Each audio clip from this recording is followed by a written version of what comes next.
വ്യത്യസ്തങ്ങളായ ലാൻഡിനെ കുറിച്ചാണ് ഇന്ന് പറയാൻ പോകുന്നത്. Classification of land. Wet land, നിലം.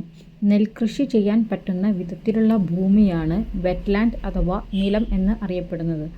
ഡ്രൈ ലാൻഡ്, പറമ്പ് അഥവാ പുരയിടം. നിലമോ തോപ്പോ തോട്ടമോ അല്ലാത്ത ഭൂമിയാണ് ഡ്രൈ ലാൻഡ്. നഞ്ച, തോടും മറ്റും നിർമ്മിച്ചു ജലലഭ്യത ഉറപ്പാക്കി കൃഷിക്ക് അനുയോജ്യമാക്കിയ ഭൂമിയാണ് നഞ്ച.